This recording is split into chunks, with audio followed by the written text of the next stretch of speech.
अभी हम नगमा तबस्सुम से उनकी बेहतरीन नगमगी समाप्त कर रहे थे। इस तरह नसरी नशिस्त का पहला सेशन मुकम्मल हुआ। नगमा तबस्सुम की खूबसूरत व शीरीन व दिलकश आवाज के साथ अब इस प्रोग्राम की दूसरी नशिस्त का आगाज हुआ चाहता है। इसके लिए मैं सबसे पहले मुसाहिब अली रिसर्च स्कॉलर की खिदमत में गुजारिश करूंगा कि वो कुर्सी सदारत पर जलवा फवल हों। उसके बाद मैं फरीदा बेगम से गुजारिश करूंगा कि वो भी अपनी नशिस्त पर तशरीफ लाए, जो कि बेहतरीन इंशाइया निगार है। इंशाइया निगार की हैसियत से उन्होंने मानों में अपनी शख्सियत का लोहा मनवाया है।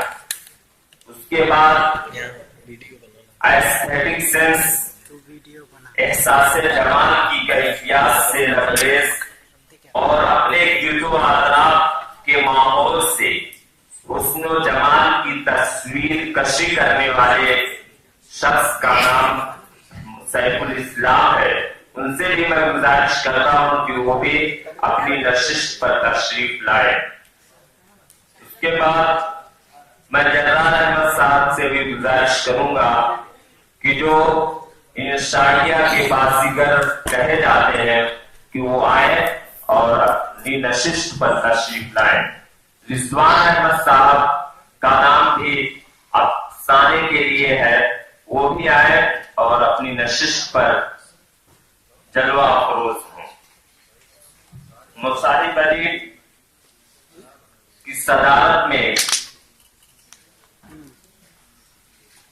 आज की ये नशिस्त वकूफ पजीर है। अब मैं बिला ताखीर इस नशिस्त का आगाज एक बेहतरीन इंशाइये से करना चाहूंगा। इसके लिए मैं शोबे की एक बेहतरीन इंशाइया निगार, जिन्होंने अपनी इनफिरादी उसलूब से और साथ ही साथ एक इनफिरादी लबो लहजे से हम सभी के दरमियान एक अलग मकाम रखती है और हमें अपने इंशाइये से लुटा बुटा देती है, यानी हमें हंसने पर मजबूर करती है। मैं उनकी खिदमत में बड़े ही अदब के साथ फरीदा बेगम से गुजारिश करूंगा कि वो आए और इंशाइये से हमें हमारे दिल के अंदर जो गुदगुदी की कैफियत पैदा करे। बड़े अदब के साथ अब पोडियम पर फरीदा बेगम।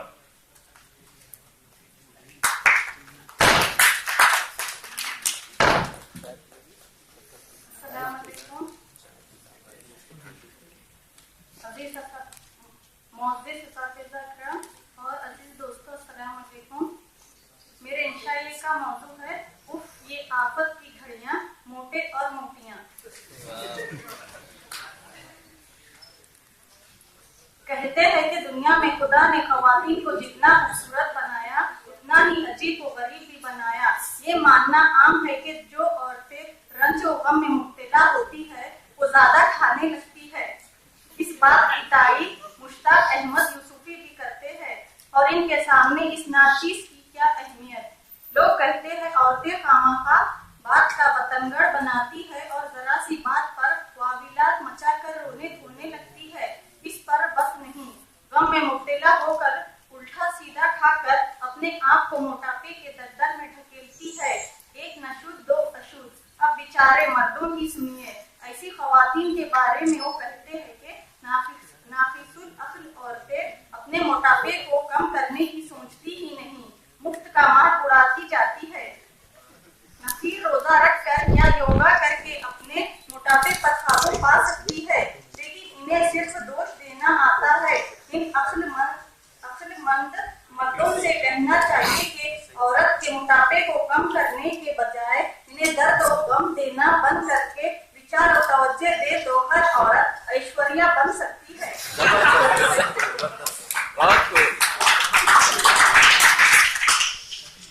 वैसे भी जब से हमने इस जमाने को देखा, हर किस्म के लोगों को देखा, चाहे मशरिक से हो या मगरिब, शुमाल से हो या जुनूब, जिसको भी देखा बस एक ही को देखा। शेर मुलाहिजा हो, अजियत मुसीबत मलामत बलाए, अजियत मुसीबत मलामत बलाए, तेरे इश्क में हमने क्या क्या ना देखा। देखा क्या परखा, पाला भी पड़ा और पढ़ते ही चला जा रहा है और पता नहीं कब पीछा छूटे। हालांकि दुबले पतले गोरे काले उन सब से पड़ता तो बात और कुछ थी, मगर हमारा तो पाला शोमी किस्मत ना चाहते हुए भी जानबूझकर मोटे और मोटियों से ही पड़ता रहता है।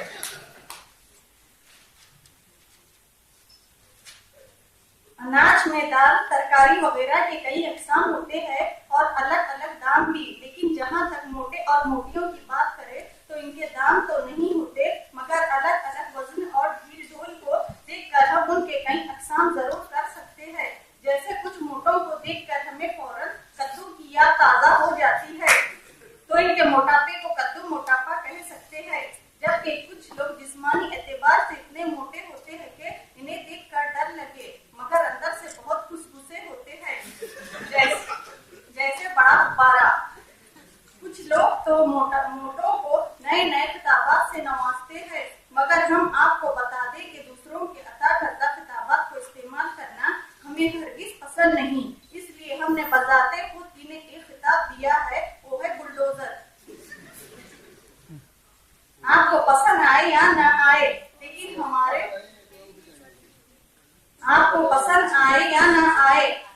हमारे तजुर्बे ने इस खिताब को देने पर मजबूर किया। हुआ यूं कि हम ठहरे मुनहनीसी जान, तेज हवा भी चलती है तो जमीन पर मजबूती से कदम जमा लेते हैं कि कहीं उड़ ना जाए। अब हमारी नाजुक जान से एक ऐसा बुलडोजर टकरा गया जिसका इस्तेमाल जुनूब मशरिक देखने के लिए हमको डायरेक्शन बॉक्स का सहारा लेना पड़ा। अब आप बताइए, इतने चौड़े चक्रे वजूद को हमारी नन्ही सी जान कैसे सहार सकती।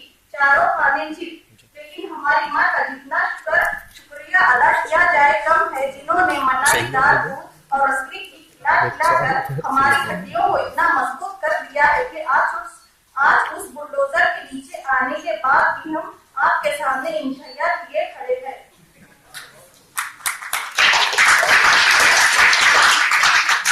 एक दिन हमारे जहन में मोटे और मोटियों को लेकर एक ख्याल आया और हमने उसका जिक्र हमारी सहेली से किया और कहा, तुझे पता है यार, मौजूदा दौर में मोटे और मोटियों की तादाद में दिन ब दिन इजाफा हो रहा है और इनकी मोटापे से इंसान बीमारियों में मुब्तला होता जा रहा है, जैसे बीपी, शुगर, हार्ट अटैक। हमें तो बड़ा शौक है कि हम मोटे हो जाए, मगर डर लगता है कि उन बीमारियों में मुब्तला ना हो जाए, क्योंकि सभी हमें हड्डियों के ढांचे से मुखातिब कर रहे हैं। हमने तो मोटे होने की हर चीज ट्राई कर ली, फिर भी हम जहाँ के वहाँ ठहरे। मेरी तो समझ में नहीं आता कि मोटे और मोटियां खाते तो कौन सी चक्की का आटा खाते होंगे। तो हमारी सहेली ने जवाब दिया, हाँ यार, तेरी बात तो बिल्कुल सही है। तुझे पता है मौजूदा दौर में मोटे और मोटियों की तादाद में दिन ब दिन इजाफा इसलिए हो रहा है कि बढ़ती हुई आबादी और अजनास की किल्लत से इंसान दोगली नस्ल कारी पर ज्यादा से ज्यादा बढ़ावा दे रहा है। इसके अलावा हर चीज में मिलावट पे मिलावट जी। तो हमने फौरन झट से कहा, अब समझी यार, इसलिए तो इंसान बलून्स की तरह फूल रहा है और पता नहीं कब ब्लास्ट हो जाए। तो इसने कहा, तुझे पता है यार, पहले के लोग एक तमाचा मारे तो उसकी गूंज सारे मोहल्ले में सुनाई देती थी और आज वो तमाचे की बात कहाँ। असल वजह ये है कि पहले के लोग घर में सुकून से बैठकर कर अपने हाथों से घोट-घोट कर पकाते, जिससे उनकी उम्र में इजाफा और ज्यादा उम्र भी कमसीन दिखाई देती थी, गोया उन्होंने आबे शबाब पी ली हो। मगर आज के लोगों के लिए हर सहूलत मुयस्सर है। 5 घंटे का काम 5 मिनट में, पलक झपकते ही हाजिर। पहले के लोग कई दिनों तक पापड़ बेलते तो तब जाकर मेहनत का फल हासिल होता, मगर आज के लोग वो भी घर बैठे रोटियां तक मशीन से बेल रहे हैं। तो हमने कहा इसलिए तो यार आजकल कुदरती से ज्यादा मसनवी चीजों की कदर में इजाफा हो रहा है, जिससे इंसान कामचोर और अमराज में मुब्तला हो रहा है, जिसकी एक अच्छी मिसाल है बेचारे मोटे और मोटियां हैं। मतलब ये है कि आने वाली जनरेशन भी 90% के करीब मोटापे में शामिल हो जाएंगे। बाप रे बाप, ये तो बहुत बुरा होगा।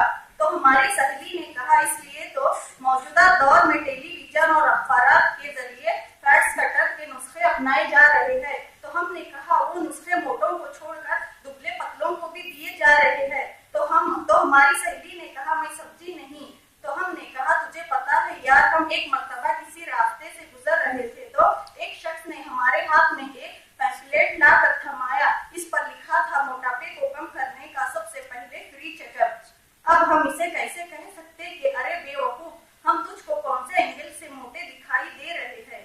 अच्छा है कि खुदा ने हमें हड्डी ज्यादा और गोश्त कम दिया, वरना तो हमारा बैठे बिठाए वहाँ फ्री चेकअप हो जाता। हमारी सहेली ने कहा तुझे पता है इन सब के अलावा मैरिज ब्यूरो वाले भी नई नई शर्तें रख रहे हैं। अगर लड़का मोटा रहा तो अपनी बैलगाड़ी सही कह रहे हैं, अगर कोई लड़की थोड़ी भी मोटी हो तो कह रहे कि फला लड़का लड़की की माँ, दादी, बहन वगैरह वगैरह को तो पसंद नहीं। इसलिए इन लोगों को मीडियम, नाजुक, गोरी, सुंदर, सुशील, संस्कारी, बड़े गुण वाली वगैरह वगैरह जैसी लड़की जिसमें हर खूबी मौजूद हो कह रहे हैं। और पतली रही तो पता है तुझे क्या कह रहे हैं? तो हमने कहा बता। तो कह रहे हैं हड्डियों का ढांचा। तो हमने कहा अच्छा, तो उन लोगों को आसमान से कोई हूर परी को उतार के लाएंगे क्या? तो उसने कहा बिल्कुल सही यार, वो लोग जमीन पर आसमान की हूर परी की तमन्ना कर रहे हैं। तो हमने कहा यार मैं तो ये चाहती हूँ कि मोटे और मोटियां ये मैरिज ब्यूरो वालों को बता दे कि हम भी किसी से कम नहीं, उनको ऐसा चकमा चका दे कि दोबारा किसी को नाम ना रखे, यानी शेर को सवा शेर बन जाए। तो उसने कहा मैं समझी नहीं यार। तो हमने कहा अरे यार ये मोटे और मोटियां शादी वादी के चक्कर को छोड़कर सीधा फिल्म इंडस्ट्रीज में शामिल हो जाए और फिल्मों की शूटिंग करते हुए एक्टर बन जाए। तो उसने कहा कैसी बात कर रही है कि मैरिज ब्यूरो वाले विचारों को एक्सेप्ट नहीं कर रहे हैं, गोया फिल्म इंडस्ट्रीज वाले खाक करेंगे। तो हमने कहा क्यों नहीं करेंगे, क्यों फिल्मी एक्टर में अमजद खान, अदनान स्वामी, टुनटुन और भारती सिंह वगैरह अपने मोटापे से तो इतनी शोहरत पा रहे हैं, और मोटापा ही क्या जिसमें शोहरत ना हो पाए। उसके अलावा 2 दिन पहले हम टेलीविजन पर एक नगमा सुन रहे थे, उसमें हीरोइन हमसे 3 गुना ज्यादा मोटी, फिर भी हीरो इससे कह रहा था। तो हमारी सहेली ने खुश होकर कहा क्या कह रहा था बता ना यार। तो हमने कहा तुमसे मिले दिल में उठा दर्द खरारा, जीने लगा वो भी जिसे इश्क ने मारा। मुझे तो उस नगमे को सुनने के बाद दिल में इतनी खुशी हुई कि जिसका बयान भी ना कर पाऊं। चलो अच्छा ही है यार कि इन मोटे और मोटियों को एक्टिंग करने का मौका तो नसीब हुआ, मगर इन मोटियों का क्या करूं जो हर रोज हमारे लिए आफत की घड़ी बनकर टपक पड़ती है। तो उसने कहा कौन सी आफत? तो हमने कहा यही मोटे और मोटियों की आफत।